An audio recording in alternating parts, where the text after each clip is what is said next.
My dad's a yellow-haired rebel, a term for young men with dyed blonde hair, often associated with a casual, edgy vibe, and my mom's a spirited chick, a term for lively, trendy young women. When I was 6, they suddenly found out I'm the female lead of a misery novel, a genre focused on the protagonist's suffering. My dad slammed his fist on the table in anger. Our daughter's definitely gonna be the lead of a satisfaction novel, a genre where the protagonist overcomes hardships and gains happiness. My mom clenched her fists. We gotta have a few tall, handsome brothers for her, spoil her like there's no tomorrow. Ever since they found out I'm the lead of a misery novel, the way mom and dad look at me has totally changed. There's anxiety mixed with a hint of awe. Who knew our little 3-bedroom, 1-living-room apartment, a common Chinese residential layout, would hide such a big shot, referring to the protagonist with a dramatic fate. My dad, with a cigarette in his mouth, corrected her. It's 1.5 bedrooms, actually. My mom looked away, sighing again. Jake, I know our daughter's drop-dead gorgeous and delicate as a willow, a metaphor for fragility and grace. She's totally the white moonlight, an unforgettable, idealized person, for that Buddha-like young master from Beijing's elite circles.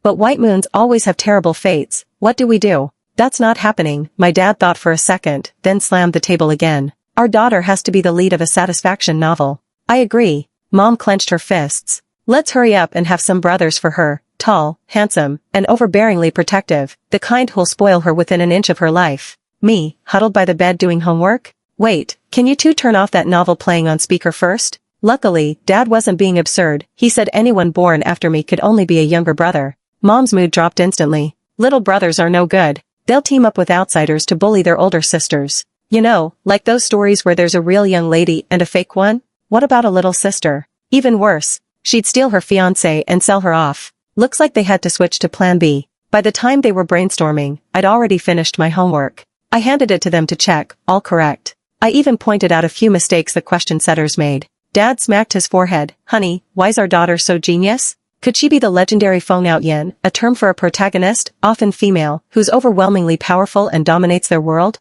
That makes sense, Mom murmured in agreement. No wonder she was reborn into our family. This is totally that rags to riches storyline, right? So in their eyes, my image jumped straight from a tragic misery novel lead to an unapologetic satisfaction novel lead. Mom and Dad decided not to have older brothers for me anymore. Instead, they wanted to send me to a top university, like Tsinghua or Peking University, and then marry me off to a wealthy family in style. But here's the problem, how do you even get into college, anyway? Neither of my parents has ever set foot in a college entrance exam venue. Dad was a factory yellow-haired rebel with a senior high school education. Mom was a hair salon chick with a secondary technical school education. They fell in love at first sight, had me out of wedlock. Other than listening to novels, their biggest hobby was doing the yaohuashu, a lively, rhythmic hand-waving dance popular in Chinese internet culture, together. You could say they had nothing to do with the satisfaction novel vibe. One day when I got home from school, I found them arguing. Mom pointed at Dad. You should quit smoking first. The money you spend on cigarettes in a year could take the whole family to Disneyland. Dad refused to back down. Then you can't get manicures anymore. The money you spend on weekly manicures is enough to buy our kid new clothes. Turns out Mom had been reading those cheesy, historical drama novels lately and suddenly wanted to open a shop. But they were short on startup funds, and now they were figuring out how to get the money. Wait, so why open a shop in the first place? Because your dad and I thought about it, those Feng-out yin heroines are all beautiful, smart, and rich. Right now you're beautiful and smart, you just lack money. Mom glanced at her glittering, multicolored nails with reluctance as she spoke. If we really are gonna open a shop, then Dad has to quit smoking, and Mom, you need to stop getting manicures for now too. Why? They asked in unison. Because I'm the main character, you two have to listen to me. I straightened my back. Sniffles. The two of them moped for a bit, clutching their handkerchiefs, but finally gave in reluctantly. It was the first time I felt the aura of a satisfaction novel protagonist. Even my dizziness felt a lot better. After they turned over a new leaf, they got teased more than a few times by people around them.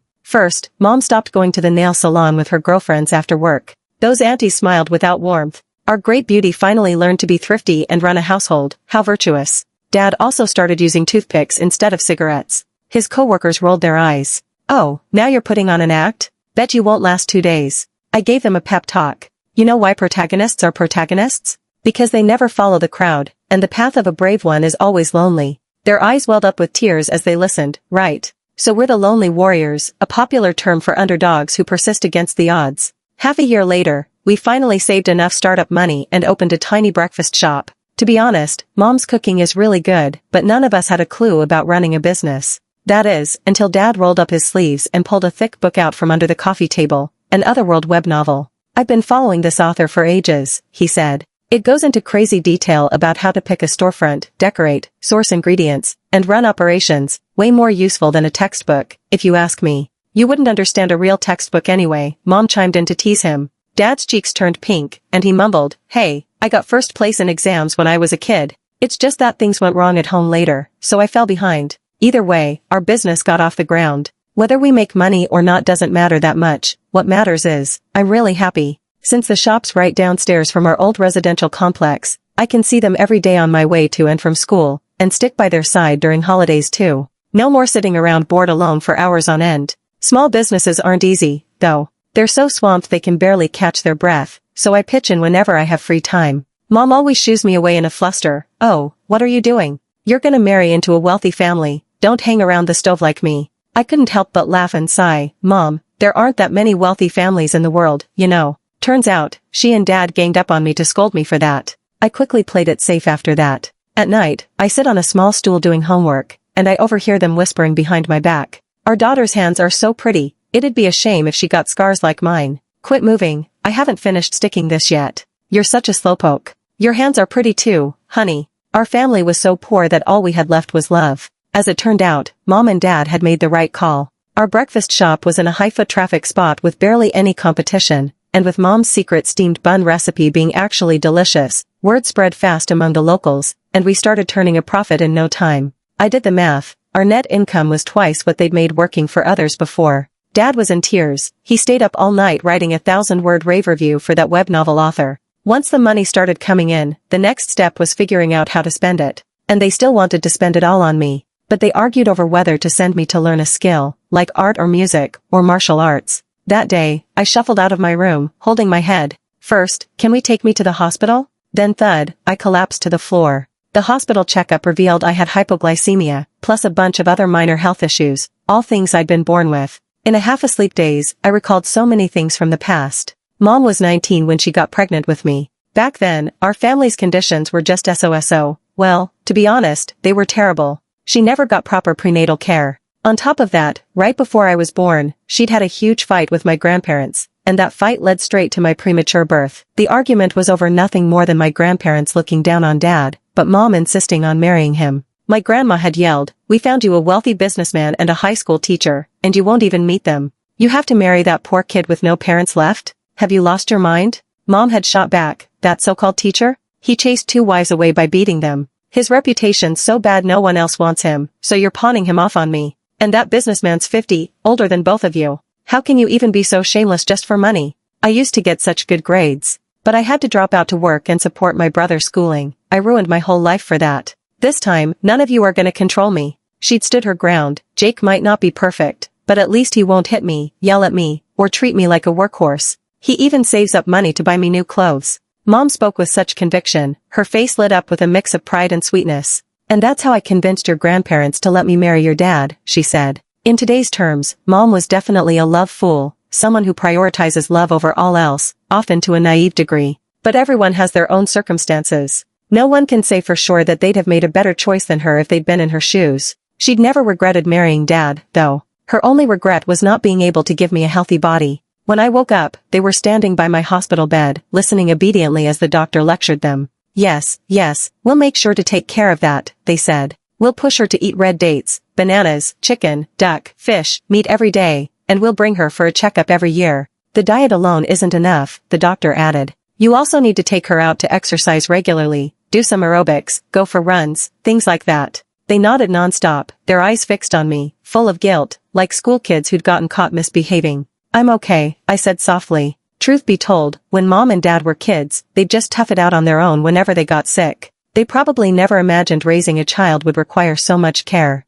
It wasn't entirely their fault. As I ate fruit while hooked up to the floor, they went back to talking about their earlier argument. Mom insisted that a girl should learn ballet. Ballet's elegant, it makes guys like you. Dad scoffed, "What good's elegance? She should learn taekwondo instead, that's powerful." And then they started arguing. Mom raised her voice, "I'm fine with struggling through life myself. All I want is for my daughter to be a decent person, marry someone wealthy, and live a proper life. Is that too much to ask?" Dad fired back, "What's indecent about taekwondo? She could take down those troublemakers with one punch. You want our daughter to run into troublemakers in the first place? Okay, stop fighting. I held my head again, and they went quiet at once. Truth be told, aside from math problems and cubes, there wasn't much I was particularly interested in. To be fair, Mom and Dad let me try a few classes at both the nearby ballet company and taekwondo studio. Turns out, the ballet teacher was almost driven to tears by me. I haven't seen a girl with such clumsy limbs in ages. Please take her away, quick. The taekwondo instructor, though, lit up.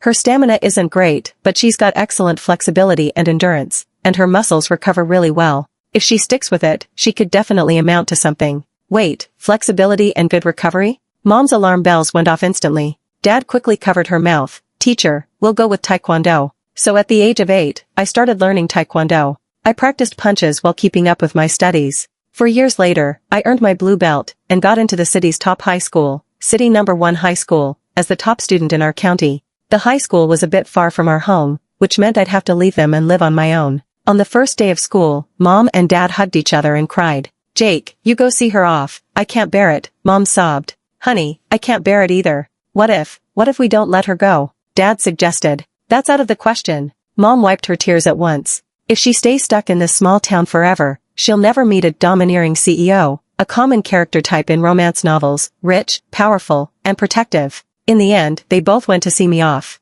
When it was time to part, Mom bombarded me with reminders. Baby, if any boy chases you, you have to check if he's a real young master or a swapped fake one. This is super important. What are you talking about? Dad pulled her away, then turned back to wave at me. Study hard, baby. Not long after the school year started, though, they got a call from my homeroom teacher. Could you two parents come to school when you have time? Luna got into a fight with a classmate. She said he was harassing her. Mom was shocked. What? Did the male lead from a school romance novel, a genre focused on love stories set in school, show up already? We're not even ready for this. They couldn't leave the shop unattended, so Mom volunteered to go alone. She wanted to meet this future son-in-law in person, while Dad stayed to run the business. When I saw her, I walked over right away to report, Mom, it's him, he sexually harassed me. Mom glanced at the boy's face, and a faint look of delight even crossed hers. What kind of harassment? Pinning you against a wall? Or a Princess Carrie? He groped my chest. Mom shot to her feet in an instant. You little brat, which hand did you use? The boy had already gotten a nosebleed from the kick I'd given him earlier, and his face was still swollen, but he still had that annoying, arrogant look. You dare touch me? I warn you, my dad owns a company. Mom sat back down, but then again, Mom, I stared at her, eyes wide. Mom snapped back to her senses and pulled out her phone. Which company? Come on, tell me, I'll look it up right now. The boy suddenly shifted uncomfortably, but he still mumbled out a company name. Mom stood up again after sitting for barely a second. That company went bankrupt 2 years ago. How dare you lie to me, you little punk? To think I actually thought you were some rich kid catch, and you had the nerve to hit on my daughter? Haven't you got a mirror? Or even a toilet to look in? Wait, maybe you don't have a prostate to even pee? You're this young and already up to no good. I bet you won't even get into an electronics factory later, not even with connections. Mom's a total online trash talker, someone who's well-versed in internet slang and sharp comebacks. She's soaked in internet jargon all year round, so every insult she hurls is fresh and never repeats. Everyone in the office listened to her rant, their mouths hanging open in shock. The homeroom teacher couldn't stop her at all. Mom only paused halfway through, barely, to take a sip of water when the boy's parent finally showed up. The boy was already in tears from the humiliation. His mother scolded Mom for being too unforgiving when she had the upper hand. Unforgiving? How am I being unforgiving? Huh? My daughter's a minor. If she's harassed, I could report this to the police. You should be grateful I didn't take it that far. I'm telling you, Lily only has one daughter in this lifetime. From now on, anyone who dares bully her right under my nose, I'll skin them alive. She pointed at the mother and son, her face flushed and spittle flying as she yelled. Even her usually neatly styled hair had come loose. Seeing her slightly disheveled state, a sharp, unexpected ache twisted in my chest. Mom, I'm okay, really, I said, pulling at her sleeve. She looked at me, and her gaze softened instantly. She just pulled me tightly into her arms. The original point of calling the parents wasn't to fight, it was to educate both parties involved, then make peace with a handshake. Mom still wasn't fully convinced, but after I talked her down a little, the matter was finally settled with a both sides are at fault compromise. Later, I walked her to the bus stop to head home. On the way, she was still ranting. Truly, birds of a feather flock together. The son's a pervert, and his mom's clueless too. People like that can never be my in-laws. The setting sun gilded her face with a beautiful golden glow. I watched her silently for a long moment, then finally asked, Mom, if he had been rich enough, would that have made it okay for him to harass me? Mom froze when she heard that. Well, no, that wouldn't have been okay either, she said. As if recalling something, she stroked my head and sighed. Baby, back when I was young, I was as beautiful as Joey Wong, a famous Hong Kong actress known for her stunning looks. Back then, there was a customer with a gold chain who kept pursuing me. He said he'd let me live in a big villa. But he was so ugly, I didn't want anything to do with him. He pestered me nonstop, and it was your dad who stepped in to help. He chased the guy away from me. I fell in love with him right then and there. I didn't care if he had money or not, I was dead set on being with him. And that's how we've stayed together all this time. Oh, I nodded. So in the end, people should marry for love. No, you won't.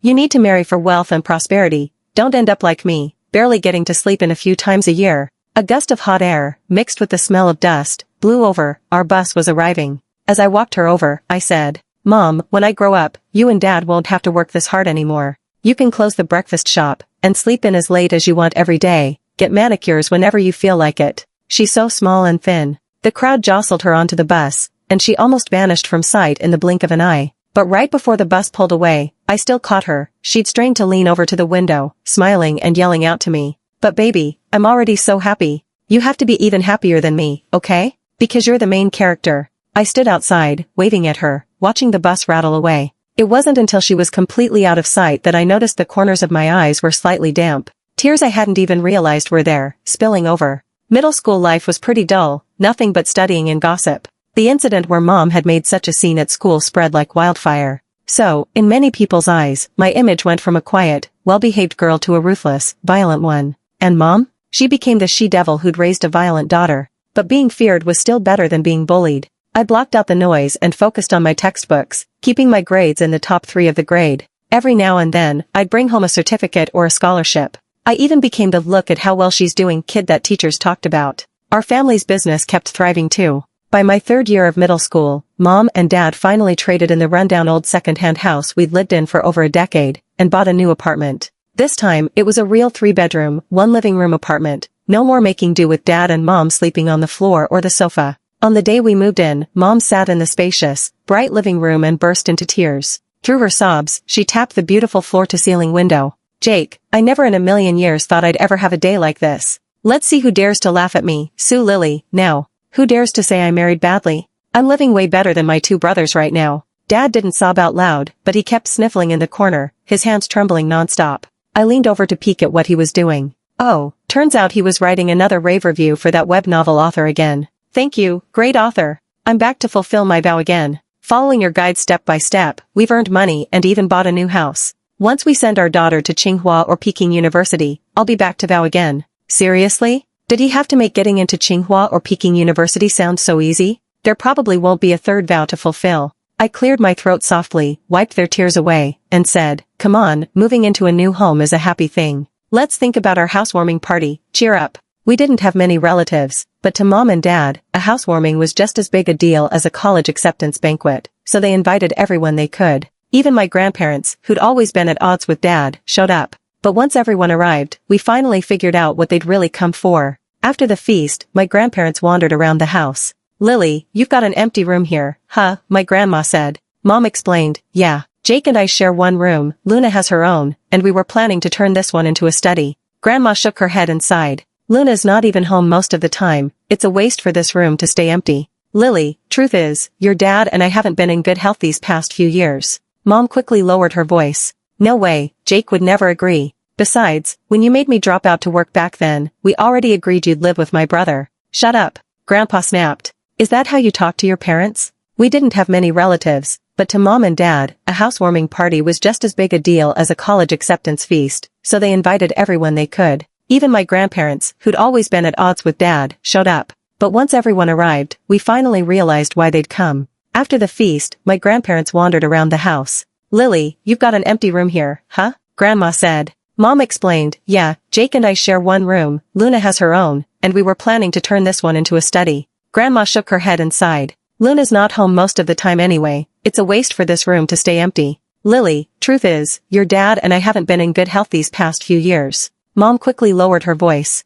No, Jake would never agree. Besides, when you made me drop out to work back then, we agreed you'd live with my brothers. Shut up. Grandpa cut her off sharply, his voice rising. Is that how you talk to your parents? You're just a girl, you went to a technical school, what more do you want? Did we treat you badly? Both your brothers are swamped with burdens. How can you, as the oldest sister, just stand by and do nothing? They pulled rank as elders and started scolding her. Mom hung her head on instinct, looking lost and helpless. Meanwhile, Dad had been dragged out to the balcony by his sister, my aunt. I couldn't hear what they were saying, but I watched as Dad pulled a thick stack of red cash from his pocket and handed it to her. It was true our family had earned some money these years, but every penny came from hard work. Besides, we'd spent most of our savings on the new house. What on earth had happened that made Aunt ask Dad for money? Anxious, I wanted to step in and get them out of these awkward spots, but Mom stopped me with a single look. She mouthed to me, "Go to your room." I had to lock myself in my bedroom. By the time they called for me, it was already evening. Mom and Dad were cleaning up the mess from the feast without a word, no jokes, no laughter. Only the piles of nut shells and crumpled paper scattered across the floor, mountain high. And the silence? It felt just as heavy as a mountain. Back then, I couldn't understand why a lively, bustling gathering would leave behind nothing but these lonely, messy remnants. "Dad, Mom, are we not getting the study anymore?" I asked in a very soft, very quiet voice. Before, when we squeezed into that tiny old second-hand house, I was the only one who got a proper bed, and even a wall-mounted bookshelf. Their books, though? They were all piled haphazardly under the coffee table, or used to prop up wobbly table legs. That study had been something they'd looked forward to for so long. But when they looked at me, they hesitated for a long time, murmuring, unable to say a word. We all went to bed early that night. Yet even with the living room separating us, I could still hear faint sounds of arguing drifting over. Truth be told, I'd long grown used to Mom and Dad's little quarrels, one every 3 days or so. But this time was different. This time, they'd chosen to hide it from me. It turned out that when it came to real, serious fights, they never wanted me to know. The next day, when the break ended, I went back to school to keep preparing for the high school entrance exam. Mom hadn't been able to hold her ground against my grandparents, so not long after, Grandpa moved in first. As for Aunt, word was that my uncle had run up debts from gambling, which was why she'd had to come to us for help. Dad didn't want the study to be taken over, but Mom also hated seeing our family's money being handed out. So they ended up in a cold war, something that rarely happened between them. Even the breakfast shop's business took a hit. Customers often said that while they ate, they felt an awkward chill in the air. Clearly, this conflict wasn't going to be easy to fix. But I was swamped with exam review, too busy to step in. Thankfully, though, I had no issues during the exam, especially the physical education test, where I got full marks in several events. The teacher in charge was curious, "Have you trained before?" "No," I shook my head, a little embarrassed. "I've only learned a bit of taekwondo." "Really?" She looked even more surprised. "Hardly any families let their daughters learn this. Your parents are so far-sighted." Hearing her words, my thoughts drifted back to an afternoon in my childhood. Back then, I was practicing kicks at the taekwondo studio, while Mom and Dad watched secretly from the corner. "Wow, honey, our baby looks so cool," Dad said. "Cool? Are you not worried she'll grow up with big muscles?" "What kind of girl has that?" Mom replied. "So what if she does? You've got strong hands too, and I still love you just the same." "How is that the same?" "Stop being smooth-talking." I couldn't help but curl the corners of my mouth. Yes, Mom and Dad loved me so much. And they loved each other too. But beyond our little family, they each had relatives tied to them by blood. Even if those bonds came with pain, they weren't easy to cut off. In the end, they just lingered, messy and hard to untangle. When I got home, the chaos I'd expected wasn't there. In fact, it was eerily quiet. I asked, and only then found out, Grandpa hated noise, plus he was a heavy sleeper, so he'd forbidden Mom and Dad from playing their cheesy novels out loud at home. That was one of their few hobbies gone. They were miserable. But all they could do was mutter behind his back, "What's so noisy about it? It's not like those wailing peaking opera singers." And that wasn't even the end of it. When the high school entrance exam results came out, Aunt suddenly showed up with my cousin to visit us. Mom and Dad thought they'd finally gotten through their hard times and planned to pay back the money. They were so excited. But instead, Aunt pushed my cousin right in front of me. "Luna, I heard you got first place in the whole school. Congratulations. Since you've got nothing to do this summer, could you tutor your cousin? He's about to take the elementary school graduation exam soon. It shouldn't be hard for you to help him get into city number 1 high school, right? Anyway, I'll leave him in your care for these next few months." Dad jumped up at once. "No way. I just signed her up for a summer camp. When she gets back, I'm also sending her to learn piano, painting, and swimming. She has no time." "Brother." Aunt crossed her arms in anger. "You lie without even thinking. How can she learn that many things all by herself? Can't you just let her take 10 or 15 days to teach her cousin? He's not some stranger. You can't let Luna grow up to be so cold. If she ignores family ties like this in the future, it won't matter how good her grades are, she'll be useless." Grandpa had passed away early, and Grandma had left when Dad was in middle school. So Aunt and Dad had grown up relying on each other. Their bond was deep. Dad values relationships deeply. He's always done whatever Aunt asked. But this time, he lost his temper without holding back, calling her delusional. While they were arguing, Mom's phone rang. It was Grandma. "Lily, is Luna at home?" Grandma asked. "Mom, what do you want this time?" Mom replied, tired. "Oh, it's like this. I know a boss who sells furniture. He's a really nice guy, makes millions a year. I just thought, why let good things go to outsiders? And Luna, she..." "Mom, are you crazy?" Mom cut her off, distraught. "How old do you think Luna is? Too young? She's almost 16 or 17 by Chinese reckoning. In 2 more years, she could already have a baby. Wasn't that how old you were when you went on blind dates? Why can't she? Stop stalling. The boss is waiting, and I already took his money. Hurry up and get her to meet him." Amid the chaos, Grandpa came out leaning on his cane. "What are you all yelling about? Do you want me to get any sleep?" At that, Mom and Dad suddenly let out a shrill scream. Then they slammed the table over. Bottles and cans crashed to the floor, shattering with a loud clatter. "Do you really take us for villains?" they shouted. Get out of here. None of us will have an easy time." Sometimes, a person's awakening happens in the blink of an eye. I watched as Mom, who'd still obeyed my grandparents meekly just 2 months ago, hung up the phone without hesitation. Then she gritted her teeth and dragged Grandpa toward the door. "I bought you a train ticket, you're going back today. You didn't give me a single penny for my dowry when I got married, but now you remember me when it's time to be taken care of? And you even took over the whole study? Humph." As for Dad, he not only chased Aunt and my cousin out with a broom, but also forced his hand into Aunt's pocket and pulled out a few red banknotes. "This is 300 yuan. You still owe me 49,800 hashtag. Go tell your husband to stop hiding like a coward. Next time, pay back all the money you owe in one go. Otherwise, I'll see him in court." Aunt was so angry she burst into tears. "Brother, what did Mom say before she passed away? How could you treat me like this? How dare you even mention Mom?" Dad roared. "Didn't I drop out of school just to support you? Didn't I tell you to study hard? Didn't I tell you to find a decent job?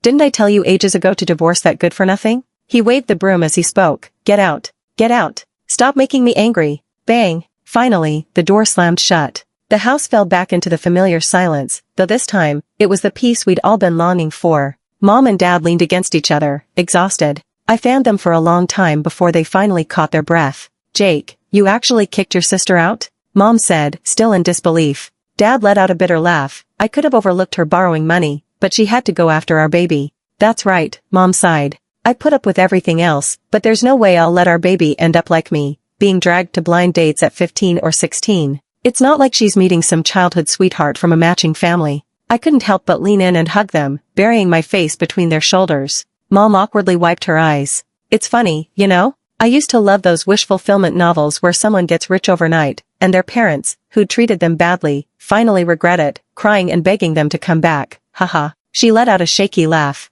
I'd feel so satisfied reading that back then, but when it happened to me, I realized it's nothing like the stories. People who play favorites never really regret it. They just think they haven't taken enough from me. Dad nodded too. So stories and real life? They're totally 2 different things. I even used to daydream that I was some rich young master who got lost as a kid. But then I opened my eyes, and I still have to wash veggies and chop them up for the shop. So no more reading that stuff from now on. It's not real anyway, reading too much of it just upsets us. He stopped mid-sentence, because another sound cut through the room. In the dimly lit underground bar, the woman slid a contract across the table, a faint smirk playing on her lips. "See, Dad? I held out my phone. The urban superpower novel you were following just updated. Yes. This is it. This is it." Dad suddenly sat up from the floor, shifting into a more comfortable position. He let out a long sigh of relief. "Honey," he said, "I think I'm alive again."